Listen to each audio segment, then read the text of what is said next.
Jesse, thank you so much for your longtime friendship and your powerful work. It's an honor to be here with each of you. I also understand that I'm in the way of your lunch, and so I'm going to try to go as quickly as I can, but I'm very aware of nearshoring. It is not a concept to many of us here, but I'm going to touch on nearshoring a little bit.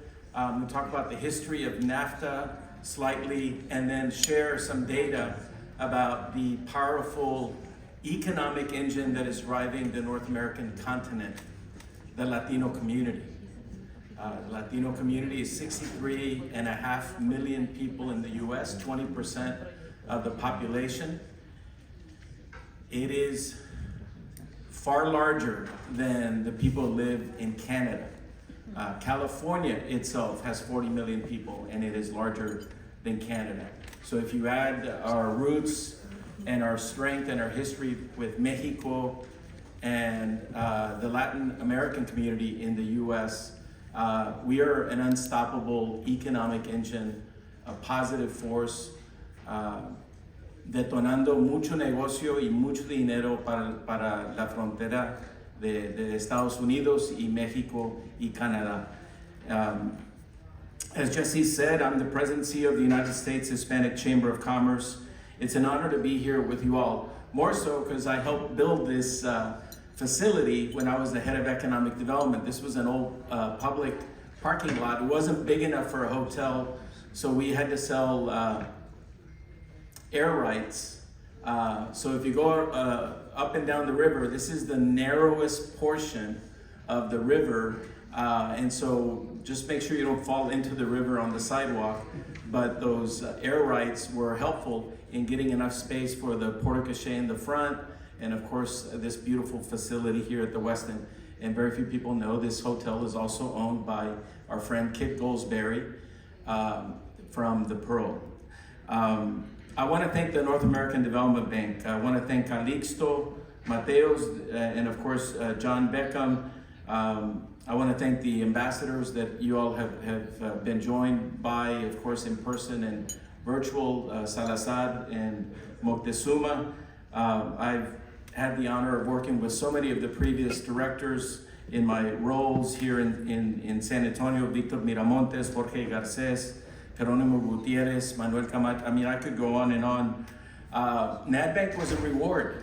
Este era el premio de San Antonio cuando se aprobó el Tratado de Libre Comercio, porque esa es la ciudad que más se empujó adelante en contra del Partido Demócrata y en contra del Partido Republicano, porque los dos partidos estaban en contra del Tratado de Libre Comercio.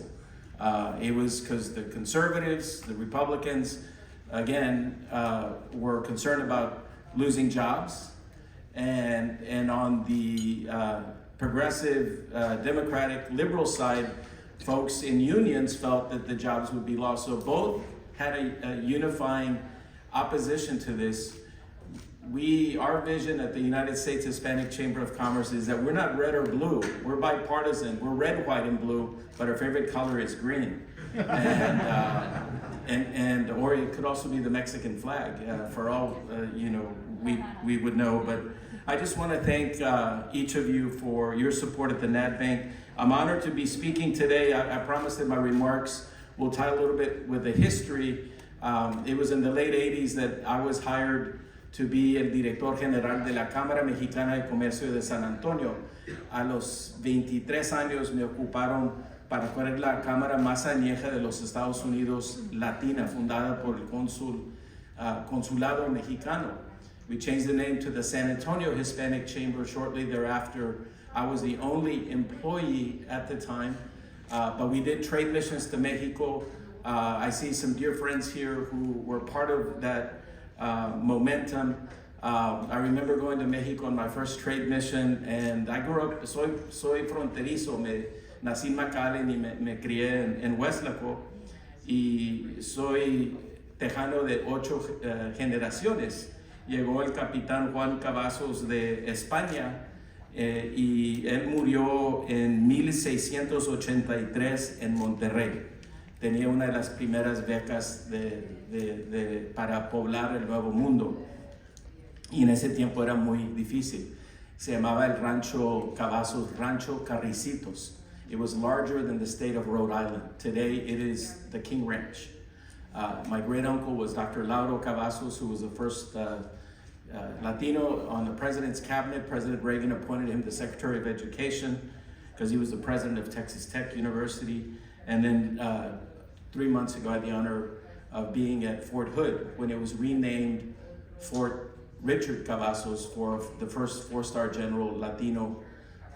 The largest military base run by the U.S. in the world is named after a Latino, Richard Cavazos. So those are my roots. I grew up feeling just as equal, if not better than anyone else, regardless if they were Anglo, African American, or fellow Latinos.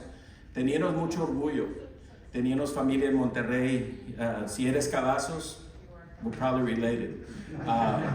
Y Cavazos es un nombre mexicano. No lo encuentras en España. Yo fui primera vez al Archivo de las Indias, no había ningún Cavazos, pero era Cavazo originalmente. Ahí está otro Cavazos, Leroy Cavazos. And so, very proud of being, when people ask me what I am, I say, soy mexicano. I work for the U.S. Hispanic Chamber. We represent 300 Latino chambers, 5 million Latino-owned businesses. The 5th largest economy in the world is $3 trillion, and it's the 63.5 million Latinos that live in this country. Between 2010 and 2021, the Texas population grew 18%. This year, we became majority Latino, 40.1%. But during that same time, the population grew 18%. The Texas economy grew 39%. So 1/2 of all the jobs in the U.S. in the last 20 years have been created here in Texas. I had the honor of not just working for Nelson Wolff, who was mayor, when we signed the NAFTA agreement here in San Antonio with Prime Minister Mulroney, President Salinas, and of course our own President H.W. Bush. It is very clear to me that this is not a concept. I've seen it from beginning to end. I was there at the 20th anniversary, and now, I was there at the signing of TEMEC, of USMCA, at the White House in my new role, ironically, in Washington, D.C. Allí tienen sus oficinas en la Cámara Hispana de Comercio de los Estados Unidos. Yo no tenía aspiraciones de ir a Washington. Entonces me quedé en San Antonio, pero voy y vengo a Washington cuando tengo que estar allí. Voy a estar ahí la semana que viene. Pero ahí tienen sus oficinas y la cámara está al cruzar la calle de la Casa Blanca on 17th Street, donde debemos estar. We are a pro-business chamber. We're nonpartisan. We work with both parties and other groups. I'm happy to say that we focus on 3 things: access to capital, access to capacity building, and access to contracts or connections. Lo que queremos es más negocio para los latinos aquí y en Mexico. I had the honor of working as the head of economic development for the city. We were the first city in America that opened casas in Mexico, as you all know. We're opening an office in November, the U.S. Hispanic Chamber of Commerce in Mexico City. When you go into my house, it's all USMCA NAFTA. My wife works for Marathon Petroleum. She opened the office in Mexico City for Marathon, which the gasoline there, and in Tijuana, their offices is ARCO. And they did it because of La Reforma de Energía. I will say this, they're losing money right now, but they're gonna wait to make money when things change. So, to make more money, sorry. I grew up a farmer and a rancher. I grew up speaking English and Spanish. I want to thank the people with vision that came before me.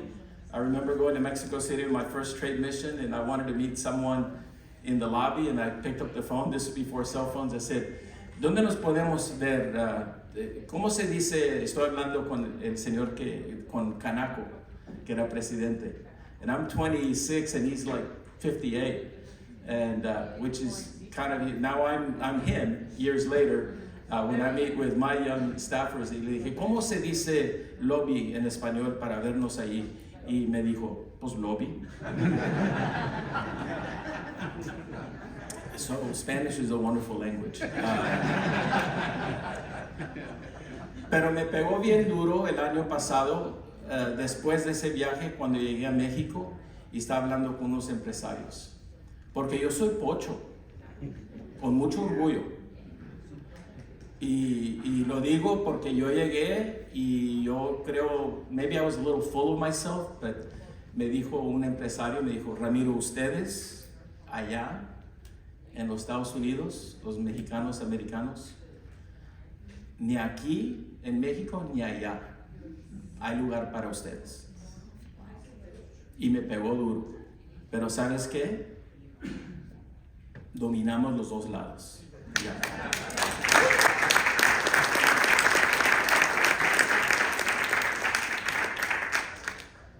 So I'm very proud to be here with you. I wanted to tell you about nearshoring and how it's happened. We recruited Toyota to San Antonio, the assembly plant, siendo Tacomas y Tundras. Y como yo era el lead negotiator de la ciudad por 6 años, y vinieron muchas compañías a San Antonio, gracias a Dios, con mucho trabajo. Y aquí está mi comadre Sherry Dalashaki. ¿Dónde estás, comadre? La quiero mucho, pero ella llegó aquí con su ex marido a correr la UNAM. Y nomás quiero decirle que el liderazgo de mucha gente en ese tiempo puso San Antonio aquí en el puesto. We had 0 automotive manufacturing jobs. We had 0 suppliers, but we had Nelson Wolf, and we had a city staff, and we had a lot of business leaders, Tom Frost, Brad McCombs, y teníamos muchas ganas.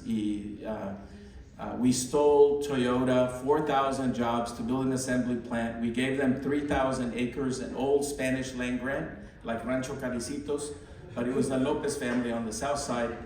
And I remember they would come in, and we had to take them to the Tower of the Americas because they only had a little bit of time.